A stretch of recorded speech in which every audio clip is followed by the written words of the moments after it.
All right, man. We're sitting here with Evan Ortiz, Yes, Mr. sir. Unk11. That's fucking right. Giving a little backstory on your hip hop days and where you been, Where I'm going. where you going. Yeah. Yep. Typical start, I started off as a DJ when I was like 13, 14.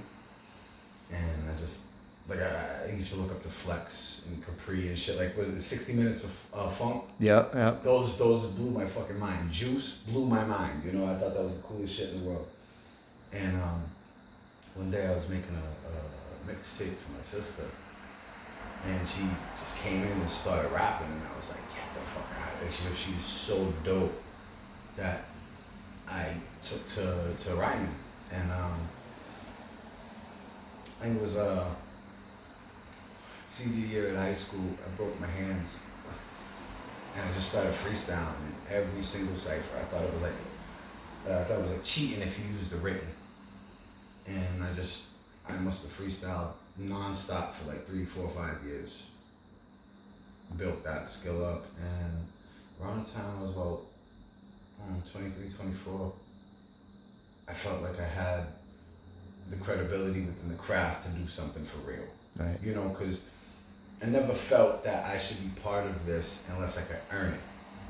You know what I mean? Like, some people just say, hey, I'm hip hop. Just because you say it don't mean it. You gotta be it to earn it or whatever, and put together a mixtape, me and my half brother and brother, we'll say for better lack, but had probably about 3/4 of the way through, we ended up getting a publishing and distribution deal where the dude paid for everything, and he just put it out. He didn't want to put any creative change in it or nothing. He just wanted us to get it out. We did really well with that.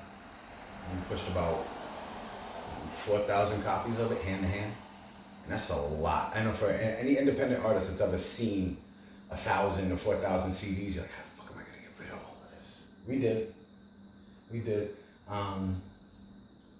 And things was kicking up dust. We was getting sponsorships from other places. I had certain companies sending me clothes to wear and shit. It was surreal moments of like, oh shit, I'm about to start really doing this. Then I got some bad news after bad news after bad news. In between health and my son, my partner at the time ended up doing 15 years. So they, the investors, label, whatever you want to call them, they was pretty shaky about putting more money in when half of the fucking venture is now away for 15 years. So that was a bit tough. And I stepped away for about 8 years. And one day I was at my boy Grem, Lord Gremothy. He used to hold these events called the Culture Games, and it was freestyle battles. And he called me up because I guess they was missing somebody, and I smoked the shit out this dude, and I got the bug back. I was like, bet, let's get into it. I linked up with K Vinyl, and me and K were hanging out for months before I even knew he produced. Like, we was just kicking it. I didn't even know he made beats. We was just cool in the pool everywhere we went. And he produced my whole first album. And we just started linking up like that, and it was cool. Like, I started just building my bones back up, I seen they was offering some money out in Maine for a freestyle competition. I went out there, won that, and I'm like, what are you gonna do with all that money? Fix my fucking car, bro. You know what I'm saying? Like what do you think this is gonna be? Right. This is real life shit. But I started getting more shows, and the shows for me that's like the real deal. That's how you capture that live experience. Yeah. Really. I'm not a fan of the rappers that rap over their vocals on shows. It's like nobody wins the gold at the X Games with training wheels, fam. Right. Nobody. Like, you got to do this shit for real.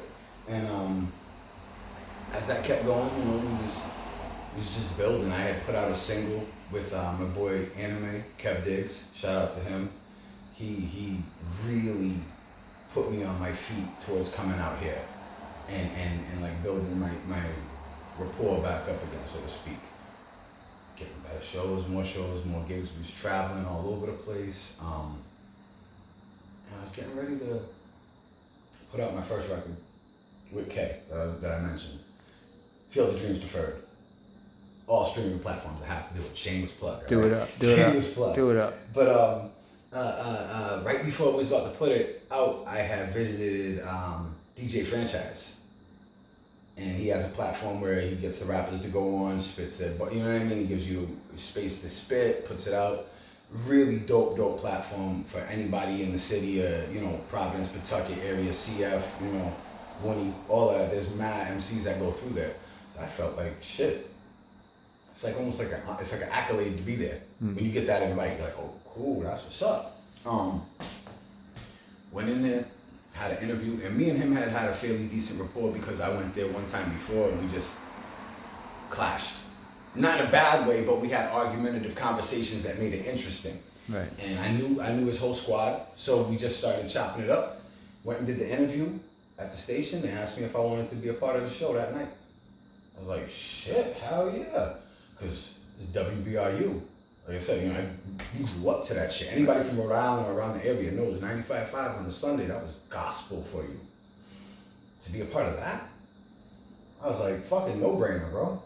And that whole time, still grinding, we're doing the shows, we're putting out music, shooting videos, making merch, doing all this other cool shit. And I got the opportunity, right when COVID had struck, where they said, you could have a free space to do your own show on WBRU. I was like, that's fucking silly. Like, I'm gonna have my own show on this station. That's unreal. I'm not a DJ.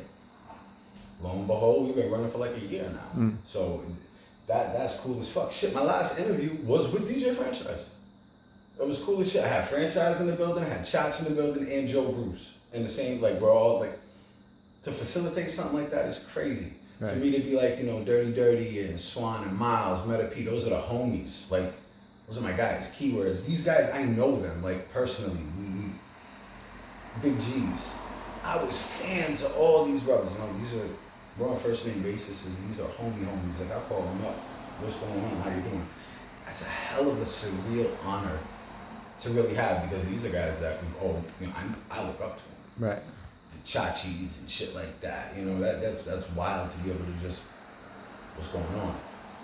Yeah, right. And it's been cool because we've also built out with more brothers. Kenosha Records, love those dudes. Fucking love those dudes. They're so dope as artists, but they're dope as people. I hit up Weapon, Shane, and I was like, yo, come through, whatever. He showed up to Pawtucket by himself. I was like, what's going on? Nothing but respect for that kid. Sat and rapped with us the whole night, Even now, me and my boy Super, we're working on something that we're extremely proud of. And to me, it's still just another honor, because this might be one of the best songwriters I've ever worked with. This kid is phenomenal, bro. He's phenomenal. And that's the partner. You know what I mean? I feel like I'm really lucky, even considering the ups and downs and things that have happened. We still fight for it, shit. This past year, and I'll be real, I was homeless for this whole past year. Kept the show running, kept the music running, kept everything going. And we put a smile on your face and you keep going, nobody sees shit. They just see what you give them, you know what I mean? So it shows you, just keep pushing, just keep doing what it is, because nobody knows how bad or how good it is either way. It's all perspective based. If I put out 7 videos in 2 weeks, you think that I'm living great? Fucking lies, but y'all believe it. You know what I mean? That's how you give them, you know what I'm saying?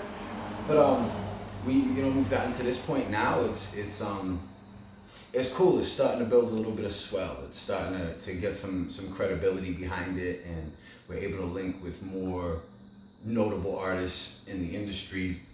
Brothers that we idolized growing up are now just acquaintances. You know what I mean? That's insane to me. Right. Where like I have pictures of certain rappers on my wall as a kid who I now know on a first name basis. Those are the priceless things. Don't get me wrong, I want that money to come in though. Just saying. I'm not a fan of the rapper that's like, yo, I don't do this for money. Me neither, but without it, I can't keep doing it. Right. Let's be real, you know what I mean? Like, you might like the car, but if it ain't got no gas in the tank, that bitch is just gonna sit there. I mean, you could be the nicest rapper in your basement that never was. You need money, you need show money, you need, especially in the independent hustle, you need more lucrative streams of revenue than just your music. How much money does your music really get you nowadays? Shameless plug, Field of Dreams Deferred on all streaming platforms. But what am I gonna get for every spin? Shit, pennies. True. If that. You could spin it 200 times for me, I might make a quarter. Please go do that. Yeah, we try to promote to buy on Bandcamp on Fridays because it goes 100% to the artist. That is the biggest shit right there, and that's what I've been trying to tell you. And even some game for some of the other artists. We want to release singles through all the streaming platforms and then just use the singles to promote the album and sell the album directly through the website or through Bandcamp. The singles will be the free shit. You know what I mean? If you support an artist, really support an artist. You know, even funny story, not even funny, just fits right along with it, but Joe Bruce right now put out a bunch of hard copies of his album. He's selling them bitches for $50. People are buying that.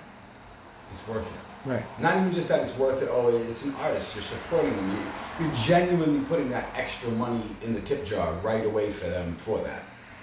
If you believe in a motherfucker like that, do that. You know, it's not as crazy as it seems. You might not get all the average fans that, or like the run-of-the-mill numbers that you might want to see, but if you print up 100 and sell them at 50, you're making some good money back. Just off of that, it's a lucrative little flip. Right. You know? Merchandise is another one. We're getting into all types of other shit, man. I started drawing around the start of COVID just because I was sick of waiting on people to come up with designs for me. That's big money right there, bro. Big money. So to all the artists, please, get your money. Get your money. Get what you're worth, please. Definitely. So what made you fall in love with hip hop? Slick Rick, Indian Girl. My cousin showed me that and Nightmares on My Street, Will Smith, and I lost, like I could see the song, you know, in my head. And to me, I just thought that was like the coolest shit in the world. Juice was another one. You know, like I thought that was the dopest movie as a kid. Still is, don't get me twisted. But, you know, there was a lot of outside influences that I just thought that was the coolest shit in the world, man. And I mean, you know, we've seen it grow from it being our little secret to everyone's, you know, song and dance now, but I still hold it near and dear to myself. Truly. If you put on The Great Adventures of Slick Rick, I know every word. That's like my favorite album of all time. And there's a lot of joints I might skip on, it doesn't matter, you can't take it away from me. That's what baptized me into this shit. You know what I mean? I might not want to hear every song on the record, but that's my shit right there. I don't know, I think we all have one pivotal moment where we heard something and it made like, oh, that makes sense. Yeah. That makes sense. Yeah, definitely. And I was raised in Florida, so a lot of my hip hop intake as a kid was a lot different from those up here. So I still have big arguments on artists and influence and people that were, you know, major figures in the game. And I'll fight for Scarface, like hand to hand. I might punch somebody over this, no problem. Like I wrote a letter to Brad. That's my guy. You know what I mean? But like I said, there's everything about it was like the coolest shit in the world, man. Clothes, dress, so everything about it when you saw it, and it was also so familiar because of everything around it. It's just like it just makes sense. When we didn't have that much of it, do you remember when they would barely play like 1 or 2 rap songs on the radio? Oh yeah. It would be like PM Dawn or some right. weak shit. Yeah, MC Hammer, Vanilla Ice. Right, that's what the radio play. Yeah. Right. So when you started getting to that real, where it was like, oh, you didn't know that this was out there for you, it made it a lot more, you know, you wanted to take it. And it was, like I said, you go back to, it was our secret shit. We used to hide the tapes. You know what I mean? Like I had to hide the Chronic from my parents. Right. You know, you slide the tape under the mattress or whatever it is, wherever your spot was, but it was, they didn't want you hearing that. And as a kid, yes, whatever they don't want you to listen to or do, you're going to do it. So I gravitated, bro. And I'm not one of them dudes that's like, that's all I listen to. And no, I think that's bullshit. But as far as music goes, that is my mainstay. If you catch me on any given day, I'm driving around here listening to some awkward shit that you probably wouldn't assume me to, have in my fucking Rolodex of joints that I want to hear. But shit, right before you guys came in here, I was listening to an old Little Richard song. Shit's fire. Yeah. Like, what do you want me to say? Good music is good music. Exactly. It don't matter what the fuck it is. Good music is good music. Really, you can tell the genuine article apart from just the cookie cutters that follow suit. When you have innovative shit, it lasts. It just does. I mean, even a lot of this newer generation stuff, I know that there's a lot of boycotting on the younger cats, but shit, I love what a lot of these kids are doing. It's not my style. It's not what I do. But I love that there's growth. I love that there's, people that are willing to be different with the shit and not just run the same, we already heard this. We've already done this. That's cool. But I like to see the young kids flex. Because there's a lot of dope MCs that are in their 20s, their teens. You know what I mean? Right. Like Corday's dope as fuck. Juice WRLD, before he passed away, was unreal off the top. I had no idea. I was chilling with Passionate MC, shout out to Clark Wayne, and he put me on. And he was like, yo, look, watch this. Couldn't believe it. I thought it was just a bunch of hubba. Nah, man, these motherfuckers is like, there's a few of them that you dig in, there's a lot of skill and there's a lot of talent. And there's so much out there right now. I think I got put on the Odyssey about like 3 years ago. Dude's a fucking genius with what he does. He's incredible. And I had no idea who he was. Right. Over 800,000 fans, and I'm over here clueless. 800,000 is a great number if you can work that. So what do you think? Like, where do you want to take your career? Oof. Honestly, man, I will never be the guy on TV. You know what I mean? I will never be the superstar in Pepsi commercials or anything like that. I would preferably like to be like an Odyssey. You just mentioned that, but you can tour and sell out every show, 500 to 1,000 people in each venue, and still have anonymity when you go wherever you need to go. Like the band Tool. They don't really have any pictures of themselves on their records. You wouldn't know the dudes if you was sitting next to them on a train, but they're very well known. Missy Elliott, before she did her own solo shit, was a platinum selling artist with all of Aaliyah's songs and Genuine and everything else. And she still got a chance to make great music and not have to deal with the barking and all that shit. It gets kind of weird sometimes. And I appreciate every single fan and any support, anything. But sometimes those conversations get a little weird at the venues. You know what I mean? Like, you appreciate the stuff and you're just like, all right, cool. That conversation ended like 5 minutes ago, bro. I'm gonna, the Homer Simpson, you kind of sneak back into the bushes and, all right, I'm gonna go that way. But, like I said, I appreciate all of it. I would genuinely love to live a regular lifestyle just based off my art. If it was the music, the drawing, the clothes, the anything that I put together, I want that to be lucrative enough that I don't gotta clock into a 9 to 5. And don't get me wrong, I like my job. I do. I work with kids, that shit's dope. But I'd much rather work my own art and get paid for it. And like I said, I don't need millions. I just make me good. My bills are paid and I can pay shit for my kids. That's the definition of success for me. I want to be able to provide for mine with what I come up with.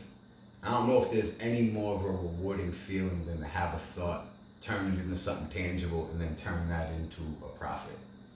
That's cool as shit right there. That's creating something out of nothing. Hopefully, this radio thing's been going really well. Surprisingly, I never saw that in any part of my life. So we'll keep running with that. I had my first art exhibit last year. That was really cool. You know what I mean? Like, I used to draw on napkins. Now my shit was hanging up on walls and there was price tags on it I wouldn't pay that for my shit, but somebody will. Right, somebody did. That's cool as shit, I take nothing away from it because art is only worth what the people pay for it. That's how you gauge it. You know, what I mean, I can put yet again go back to that Joe thing, Joe Bruce. You know, if I tell you my CD's $50, it's worth the $50. Well, how crazy does that sound to you until people start buying it?